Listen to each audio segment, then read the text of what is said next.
Okay, can you see my slide now?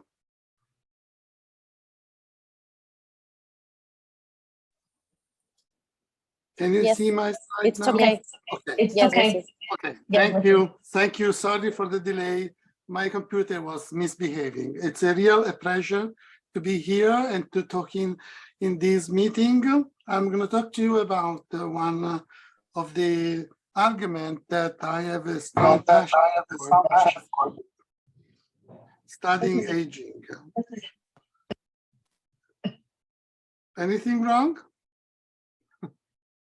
Okay, I'm going to keep going. Hopefully things will go right. So one of the things that we have learned over time is that even in people that are incredibly successful and that age, both from the physical perspective or the cognitive perspective, the sign and the phenotype of aging are very, very evident. So the aging process is inescapable. And why we are measuring aging, focusing on aging in the last portion of life, in reality, we are learning that aging occurs across the entire lifespan. And so the aging process can be traced to conceptions for perhaps, but certainly from birth. And so in order to understand what's happening at the end of life, we need to understand the biological processes that occur over the entire lifespan of life course. So I will talk about this part of life, but at the end of my presentation, it will be clear that in order to understand what is happening here, we will need to look at the before. So in order to talk about aging, we need to have a somewhat model in our mind of what aging is, because otherwise we will not be able to measure it. And this is one of the models that I developed a few years ago that is still very strongly present in my mind and drive most of the research I do. So I see aging as a ratio between two different mechanisms. One is the damage accumulation and the other is the mechanism of resilience. Damage accumulation is represented in this figure by this circle that is in red, and resilience is in green. Resilience, really damage accumulation are the damage that occurred at the macromolecular level and organelle level. That is due to entropy, basically. The damage accumulation occurs with aging. But fortunately, during the evolution, we have developed incredibly powerful resilience strategies that oppose the damage accumulation and also prevent this damage accumulation. Now, an example could be, for example, a protein that become, twisted and the change is tertiary structure, and because of that, become unable to function. And there are very, very strong compensatory mechanisms, proteostatic mechanisms that refold this protein and make this protein functioning again. The problem is that these compensatory strategies become less and less efficient because they are also biological and accumulate damage. And so over time, the resilience strategy is no longer able to cope completely with the damage accumulation, and the damage accumulation emerges. Now, when at some point the resilience strategy shrinks so much that we cannot even cope with the stress of normal life, then we define frailty. The point, and that is why frail people have so much bad prognosis for mortality over the next following 2 years. Now, the damage accumulation can progress normally as in the average population, but can be accelerated, and can be accelerated in two ways. The first one is the one that represented in this line, that is somebody is exposing an individual to environmental stress, for example. And imagine somebody that live in a very polluted area or is exposed to radiation. The damage accumulation becomes rapidly very, very large and overcome the resilience strategy. And so frailty and mortality occur earlier in life. And this is the model of medicine where we wait for disease to occur and then we intervene when the damage is strong enough. But the other model is when some people have resilience strategies that are dysfunctional just to begin with, either because of environmental pressure or because of genetic predisposition. And so the accumulation of damage occur at the normal rate, but the damage emerge early because the resilience strategy do not function. And that is where we need to go, because we have no idea what these resilience strategies are. And if we can enhance them, certainly we can enhance the quality of aging.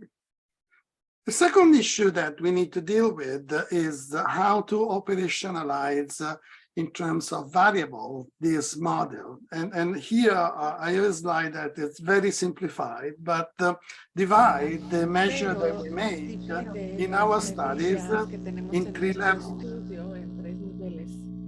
The first one is the one we are really interested in, which is the physiological functional aging. So what we want to accomplish in the aging process is people to be able to think and walk and be social as long as possible prior to death. But in order to accomplish this goal, we need to understand what are the underlying phenotypic mechanisms that are important for that. For example, somebody can lose the ability to walk because of poor muscle strength. And again, in order to understand that, we need to go down to the molecular level. And we're now pointing to a set of biological mechanisms that we call the hallmarks or the pillars of aging that have been recognized as very important to drive the aging process when they become dysfunctional. How do we measure this biological aging? So one of the most important step in this direction was made by Steve Horvath that discovered that a small number of CPG that are methylated in the DNA can be read into a weighted average and provide a good measure of biological aging. Now, I want to give you this idea in a very, very simple term. Imagine that you find a drop of blood in the corridor and you want to know what is the age of the person that lost that drop of blood. Well, before Steve Horvath, we have absolutely no way to know that, but we do know how to accomplish that, okay? So these measure of biological aging that predict aging are powerful and important, but if we only predicted chronological age, it will be useless because we will need a clock and a calendar to understand that. But now we know that between biological and physiological aging, and chronological aging, the discrepancy is predictive of bad outcome. It's predictive, for example, of mortality. This is a study that was done in the Flanagan study by Morgan Levine, but there are many, many others showing, for example, that biological aging is slower in individuals who eat more fish, fruit and vegetable, moderate alcohol consumption, high socioeconomic status, and tend to be faster in individuals that have atherosclerosis, central obesity, and inflammation. Okay, instead of using methylation, you can use another approach. And the other approach, for example, is looking at protein. That is a most modern approach, which gives you some advantage over the methylation, because we really don't know what is causing or what are the biological mechanisms leading to methylation with aging. We understand what protein do, and protein have been used in clinical practice for many, many years. But the issue with this and the Horvath approach is that these have been done on cross-sectional data. And cross-sectional data are intrinsically biased. What I want to say? What I want to say is that if you compare individuals of different age, for example, 20, 50, 90, and 105, and you find some parameter that is different between this group, you make the assumption that this parameter is different because of the different age of this individual. However, this 50-year-old person was 20 in 1965 to 1975, at the time of the Green Revolution, at the time that we had the maximum effect of the growth of economy, where there was at least theoretically food for everybody in the United States. Well, this person of age 105 was 20 during World War I. You can imagine the amount of stress and deprivation that this person was experiencing at the age of 20. So when I measure and compare this individual in reality and compare the individual at different age, but also had different experience in life. So the only way to really understand the effect of aging is to do longitudinal data. I'll give you another example. These are data from the Baltimore longitudinal study of aging, and on the axis, I see that the number of chronic disease. You can see that the comorbidity, the multimorbidity increase almost linearly with aging. But these are the morbidity that occur at study entry in the different cohort. Now, if I follow longitudinally this cohort, and I look at the rate of increase over time, I find that the rate of increase over time is much steeper than what I estimated for cross-sectional data. And this is because some of these individuals are dying because from the population or are lost to follow-up because they become sick or disabled. Now, the difference between cross-sectional and chronological data is very important. For example, I can say that because of my measure, this individual have accelerated aging, but this individual may have accelerated aging from scratch, from the time of birth. I don't know whether it's really accelerated aging or this parameter was affected by genetic predisposition. And on the opposite, you may have a combination of accelerated aging that occur at point in time, or a effect also of genetic predisposition, or a combination of them. So in order to really understand the chronological age and biological age, I need to use longitudinal data.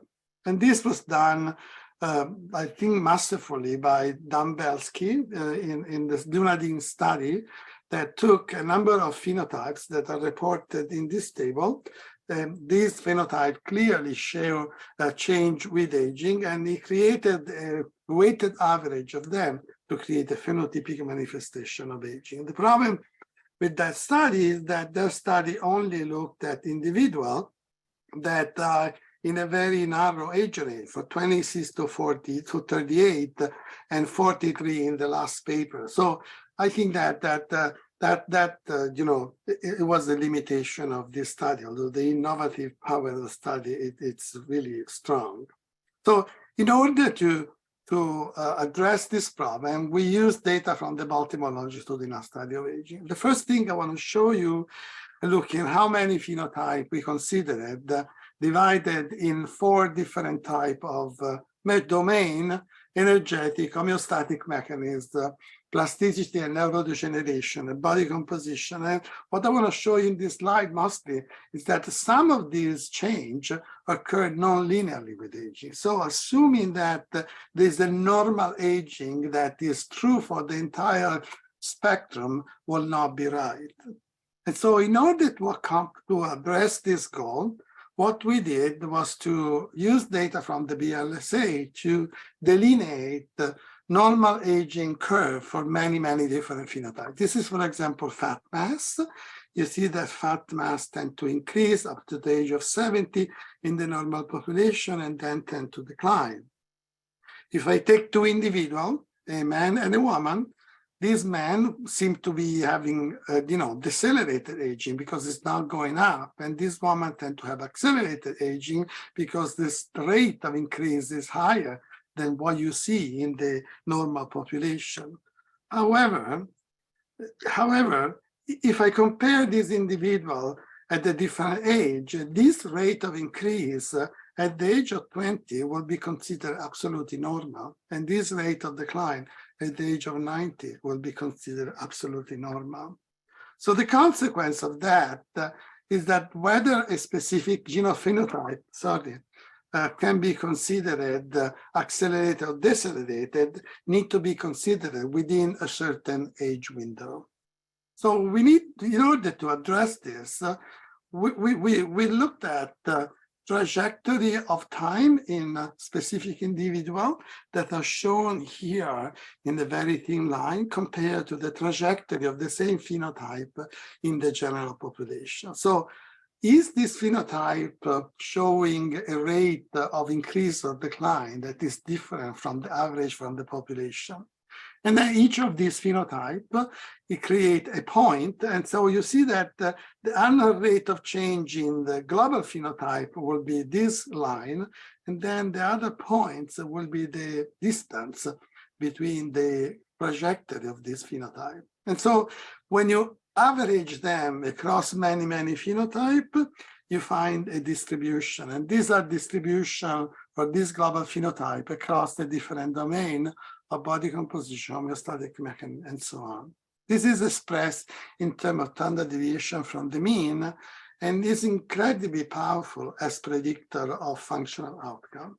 You know, one standard deviation higher in individual that has a standard deviation higher than the general population had a rate of decline, for example, in visual spatial ability by looking at a cognitive function that is 13 years older than the average population. And for memory, is 12 years above the general population, showing that looking at a global phenotypic manifestation of aging looked longitudinally provide you a clue of what's happening functionally in that individual over time. And what is even more important is that this correlation is strong, as you can imagine, in old people above the age of 65. It's very, very clear also occurring very early in life, between the age of 30 and 40, when you know that that individual is not showing any evidence of disease of functional impairment. So the phenotypic change occur and are predicting of what that individual will show later in life. This is important because it means that if we can identify early in life the individuals that are aging faster than others, then we can try to find intervention that slow down this rate of aging and prevent or avoid the consequence of accelerated aging. And this is not only true for this physical function, but it's also true for cognitive function in domains such as memory, cognitive domain, the executive function, and so on. So measuring biological aging, it's possible, it's a little bit tricky, require some longitudinal data and a little bit of mathematical manipulation of our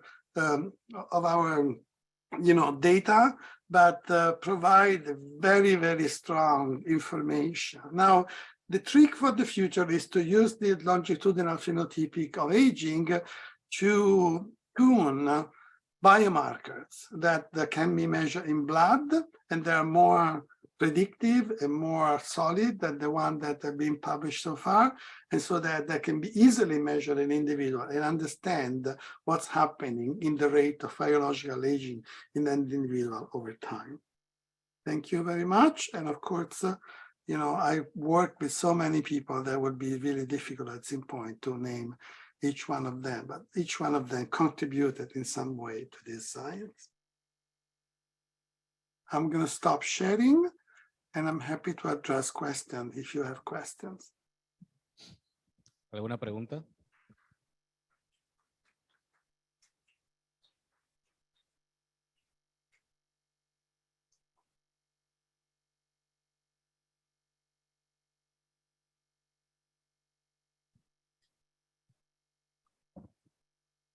Thank you, Dr. Ferrucci, for your presentation. There are no questions.